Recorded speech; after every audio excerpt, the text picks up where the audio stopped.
The moment I saw the pregnant woman standing alone beneath the bright afternoon lights of the restaurant, one hand resting protectively over her stomach and the other gripping the strap of a worn canvas bag, I knew something was terribly wrong.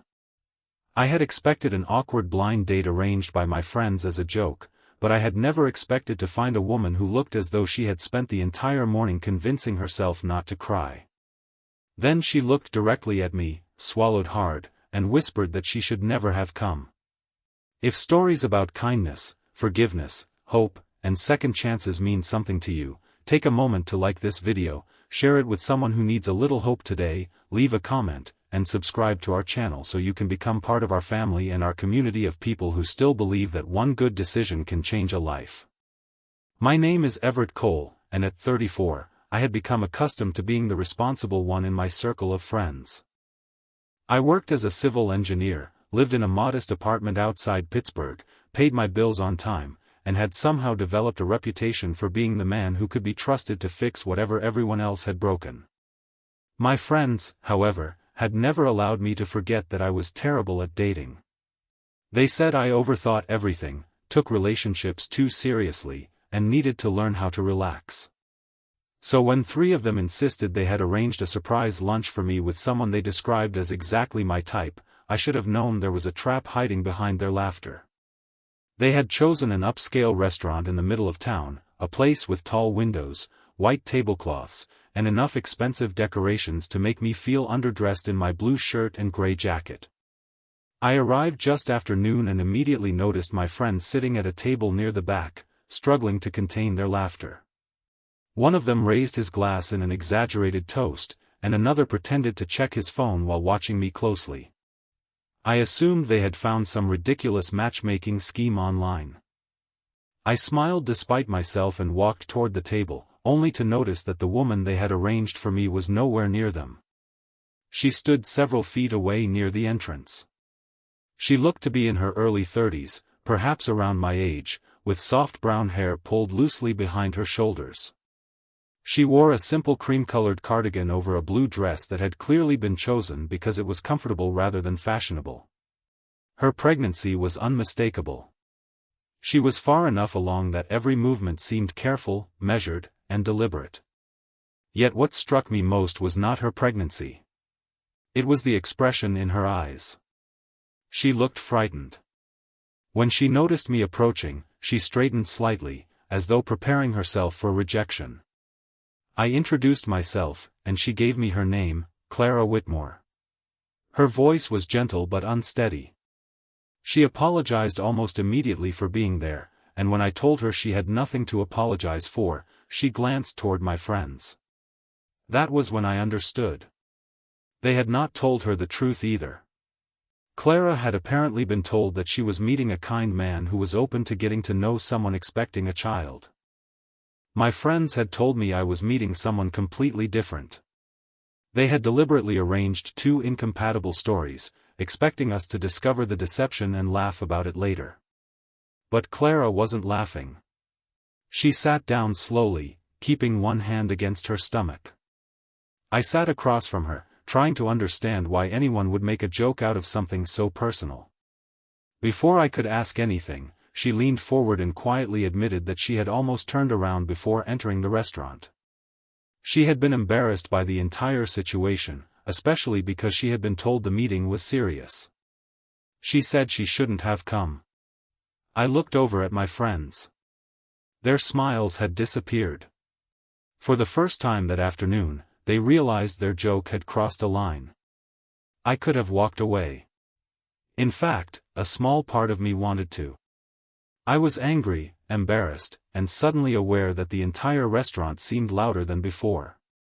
But Clara looked exhausted, and there was something about the way she kept apologizing that made me realize she had probably spent far too much of her life believing she was a burden.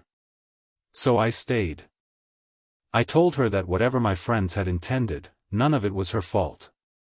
I told her she hadn't done anything wrong by trusting what she had been told. Most importantly, I told her she didn't owe anyone embarrassment simply because her life had taken a difficult turn. Her eyes filled with tears. She quickly looked down and tried to hide them, but I could see her shoulders trembling.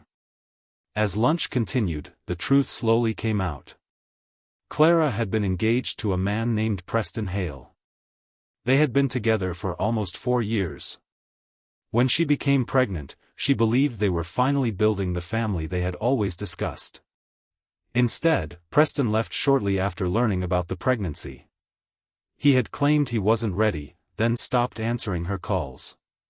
He had also persuaded several mutual friends that Clara had trapped him into becoming a father. She had moved out of their apartment with almost nothing.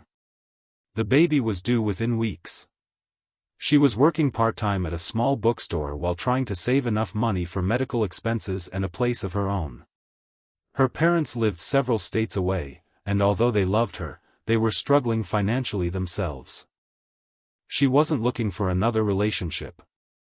She had agreed to the lunch because someone had convinced her that meeting a decent person might at least remind her that not every man would disappear when life became complicated. Instead, she had walked into a cruel joke. I listened without interrupting.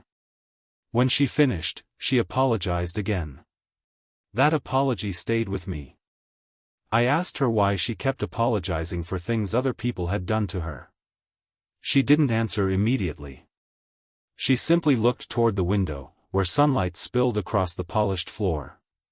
Finally, she admitted that after Preston left, she had begun wondering whether there was something fundamentally wrong with her. I told her there wasn't. My friends eventually came over and apologized sincerely. Their joke had started as childish teasing about my non-existent dating life, but seeing Clara sitting there with tears in her eyes forced them to understand the damage they had caused. I didn't forgive them immediately.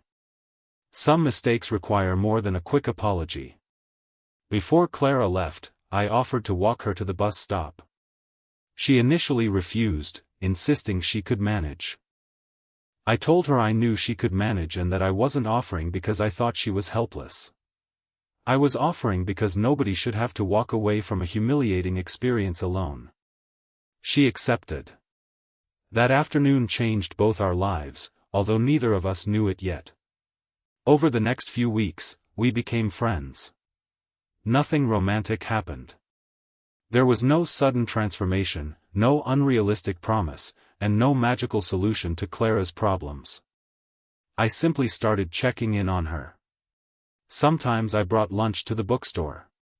Sometimes we walked through the park during the afternoon and talked about ordinary things. She told me about the books she loved. I told her about the strange mistakes I made at construction sites. We laughed more than either of us expected. One Saturday, Clara called me because she had received terrible news. Her landlord had decided not to renew her lease, and she had less than a month to find somewhere else to live. I spent that afternoon helping her search. We eventually found a small apartment near her workplace. It wasn't luxurious, but it was safe, clean, and affordable. She could manage the rent with her savings and part-time income, especially after my friends helped cover the moving costs as a way of taking responsibility for what they had done. Clara accepted their help only after they promised to volunteer at a local family shelter with her. Something changed in all of us. The joke that had begun with laughter had somehow become a lesson none of us would ever forget. As Clara's due date approached, our friendship deepened. I became someone she could call when she was overwhelmed, but she also became someone I could turn to when my own life felt empty. I had spent years believing that being strong meant handling everything alone. Clara taught me that strength could also mean allowing someone to stand beside you. Then came the afternoon when everything nearly fell apart. Clara was at the bookstore when she suddenly experienced severe pain and realized something might be wrong. She called me, frightened. I left work immediately and drove her to the hospital. Hours later, the doctor told us the baby had arrived safely. A little girl. Clara named her Wren. When I first saw that tiny newborn sleeping peacefully against Clara's chest, I felt something inside me shift. I had entered Clara's life because 3 immature friends wanted to make me the punchline of a joke. Somehow, I had ended up standing beside a woman who had taught me more about courage than anyone I had ever known. But Clara still carried the wounds of Preston's abandonment. When he eventually appeared at the hospital, claiming he wanted to meet his daughter, Clara froze. She didn't know whether to trust him. He apologized and said he had been afraid. He admitted that leaving had been cowardly. I expected Clara to reject him. Instead, she told him that forgiveness did not mean pretending nothing had happened. It meant refusing to let anger control the rest of her life. If he wanted to be Ren's father, he would have to prove it through actions, not promises. Preston agreed. He began attending counseling and slowly became involved in his daughter's life. Clara never returned to him romantically, but she learned that forgiveness could exist without reopening a door that needed to stay closed. Months passed. Clara eventually found full-time work managing the bookstore. I started spending more time with her and Ren. What began as friendship gradually became something neither of us was afraid to name.